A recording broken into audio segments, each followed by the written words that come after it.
تو محترم کالم صاحب کوئی اور آیت جو اس موضوع پر آپ بیان فرمائیں جس میں یہ ذکر ہو کہ امت محمدیہ میں نبوت کا راستہ کھلا ہے؟ ایک اور آیت میں آپ کو سناتا ہوں جی. سورۃ اعراف یہ 8ویں پارے میں ہے. جی. سورۃ اعراف کی آیت نمبر 36 ہے. اس میں اللہ تعالیٰ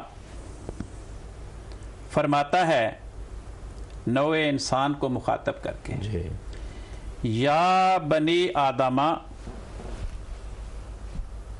اے اولاد آدم، اما یاتینکم رسل منکم، اگر تمہارے پاس تم میں سے آئندہ رسول آئیں، یقصون علیکم آیاتی، جو تم پر میری آیات پڑھتے ہوں،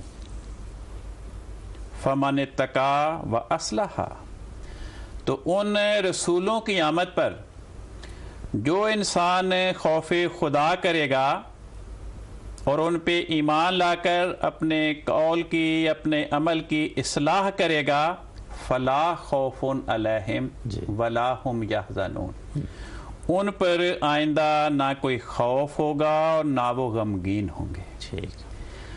اگر امت محمدیہ میں آئندہ کسی رسول نے آنا ہی نہیں تھا تو یہ نصیحت فرمانے کی ضرورت ہی نہیں تھی. جی. کیونکہ اللہ تعالیٰ حضرت محمد مصطفیٰ صلی اللہ علیہ وسلم کے ذریعے تمام نسل انسانی کو مخاطب کر کے فرما رہا ہے کہ اگر آئندہ رسول آئیں تو جو ان رسولوں کے آنے پر خدا خوفی کرے گا، یعنی ان پہ ایمان لائے گا، ان کی نصائح سن کے اپنے اعمال میں اصلاح کرے گا، اسے کوئی خوف و خطر نہیں ہوگا. اگر رسول نے آنا ہی نہیں تھا آئندہ تو پھر الفاظ یہ ہونے چاہیے تھے کہ اگر آئندہ کوئی رسول آئے تو اس کا انکار کر دینا، ٹھیک ہے، اور ہرگز اس کی بات کا اعتبار نہ کرنا، مگر خدا تعالیٰ نے یہ نہیں فرمایا. کالم صاحب، اس پہ بعض لوگ یہ سوال کرتے ہیں کہ دیکھیں جی یہاں تو یہ الفاظ ہیں اما یاتینکم، کہ اگر کوئی رسول آئے، تو یہاں یہ تو نہیں فرمایا گیا کہ کوئی رسول آئے گا. اگر کی بات کی گئی ہے تو اگر سے لازمی تو نہیں ہوتا کہ وہ واقعہ بھی ہو جائے. اس حوالے میں آپ بتائیں کچھ.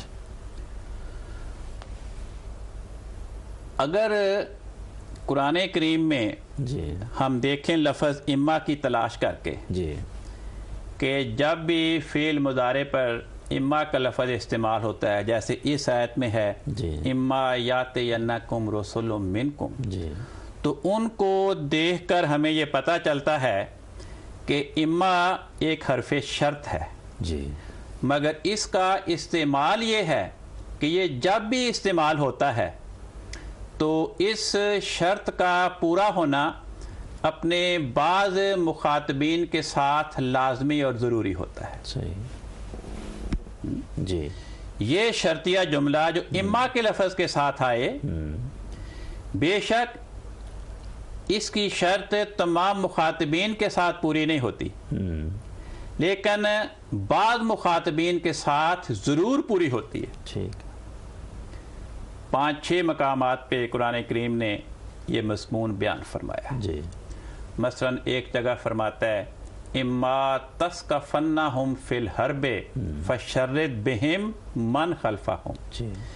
اے محمد مصطفیٰ صلی اللہ علیہ وسلم اور آئندہ آنے والے مسلمانوں، جی اما تثقفنہم فی الحرب، اگر تم دیکھو کہ کفار عہد شکنی کرتے ہیں، جی عہد کی پابندی نہیں کرتے، صلح کا معاہدہ کرنے کے باوجود پھر وہ جنگ میں آ گئے ہیں،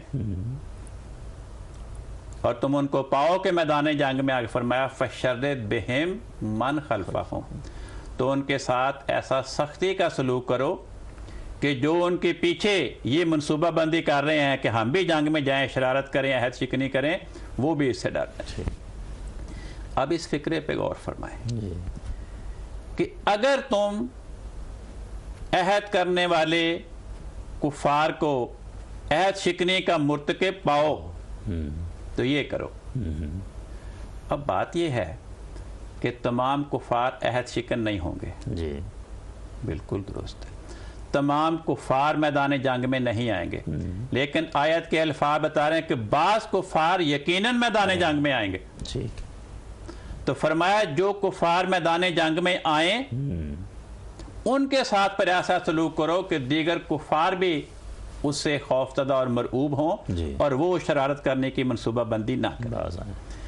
اسی آگے فرمایا وَإِمَّا تَخَافَنَّ مِن قَوْمٍ خِيَانَةً، جی، اگر تم کسی قوم کی طرف سے تمہیں یہ اندیشہ ہو کہ یہ خیانت کریں گے اپنے عہد میں، جی، فرمایا فَمْبِذْ إِلَيْهِمْ عَلَىٰ سَوَاءٍ، تو ان سے دھوکہ نہیں کرنا، برابری کی حالت میں عہد کے خاتمے کا اعلان کر دو۔ ٹھیک، اب یہ فقرہ بتا رہا ہے کہ عہد کرنے والے تمام غیر مسلم ان سے عہد کی خلاف ورزی کا خدشہ نہیں ہے، جی، لیکن ساتھ بتا رہا ہے کہ بعض ایسے ضرور ہوں گے جن سے عہد شکنی کا خدشہ ہے۔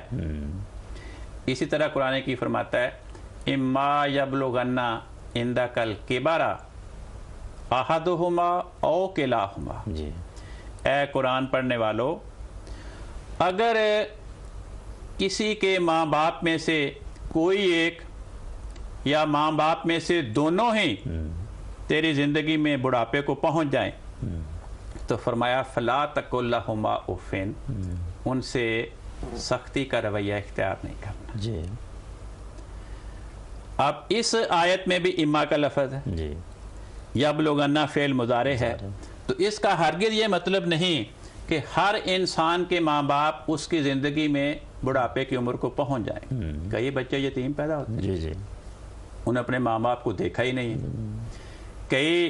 کئی ہوں گے جن کے ماں باپ بڑھاپے کو نہیں پہنچے، جوانی کی عمر میں فوت ہو گئے، بالکل، لیکن یہ آیت بتا رہی ہے کہ بعض انسان یقیناً ایسے ہوں گے جن کی زندگی میں ان کے والدین ضرور بڑھاپے کی عمر کو پہنچیں گے۔ ٹھیک، تو یہ قرآن کریم کا محاورہ ہے کہ جب بھی فعل مضارع سے پہلے اما حرف شرط آتا ہے جی، تو وہ شرط ایسی ہوتی ہے کہ وہ اپنے بعض مخاطبین کے ساتھ ضرور پوری ہوتی ہے، ٹھیک ہے، تو وہی اما حرف شرط یا فعل مضارع پہ آئے، جس سے یہ پتہ چلا کہ ٹھیک ہے ہر آدم کے بیٹے کے پاس رسول نہیں آئے گا، لیکن یہ فقرہ بتا رہا ہے کہ اولاد آدم میں سے بعض افراد ایسے ضرور ہوں گے جن کے پاس آئندہ رسول آئے گا، ٹھیک، ورنہ یہ ہے کہ اگر آئندہ رسول آنا ہی نہیں تھا جی، جی، تو اگر مگر کی ضرورت ہی نہیں تھی، ضرور صحیح، صحیح، پھر یہ کہنا تھا کہ آئندہ کوئی رسول نہیں آئے گا، اگر کوئی رسول اللہ ہونے کا دعویٰ کرے تو اس کا اس انکار کو کر دینا، ماننا، بالکل ٹھیک ہے۔ اس کا انکار کر دینا، جی، مگر یہ نہیں فرمایا۔ اچھا، یہاں ایک اور سوال یہ پیدا ہوتا ہے کہ بعض لوگ کہتے ہیں کہ یہاں الفاظ ہیں یا بنی آدم، کہ اے آدم کے بیٹو، تو یہاں اس زمانے کے لوگوں کو کہا جا رہا ہے جب حضرت آدم علیہ السلام زندہ تھے، ان کی زندگی کی جو نسل تھی، نہ کہ اس سے یہ مراد ہے کہ ہمیشہ تمام بنی نوع انسان کو یہ مخاطب ہے کہ جب بھی یہ رسول آئیں تو تم یہ کرنا، تو یہ صرف حضرت آدم کی زندگی کے لیے یہ کہا جا رہا ہے۔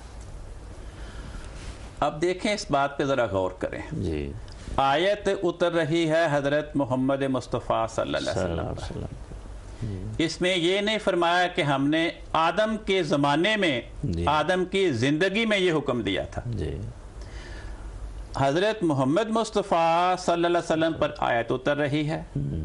جب ہم آیت کا سارا سیاق و سباق دیکھتے ہیں تو اس میں جتنے بھی مضامین بیان ہوئے وہ سارے کے سارے ان میں امت محمدیہ کے افراد شامل ہیں۔ ٹھیک، اس آیت کے پہلے 5 مرتبہ لفظ کل آیا، کل، جی، اے محمد مصطفیٰ صلی اللہ علیہ وسلم تو یہ بات بتا دے، تو یہ بات، اس بات کا اعلان کر دے۔ ٹھیک، اب حضرت محمد مصطفیٰ صلی اللہ علیہ وسلم کس کو اعلان کریں گے، کس کو بات بتائیں گے؟ ان کو نہیں جو آپ کی پیدائش سے ہزاروں سال پہلے آدم علیہ السلام کی زندگی میں تھے اور فوت ہو گئے، جی، جی، کیونکہ جو فوت ہو گئے ان کے پاس تو رسول نے نہیں آنا، بالکل ٹھیک، رسول تو جو زندہ ہیں اور آئندہ پیدا ہوں گے ان کے پاس آئے گا۔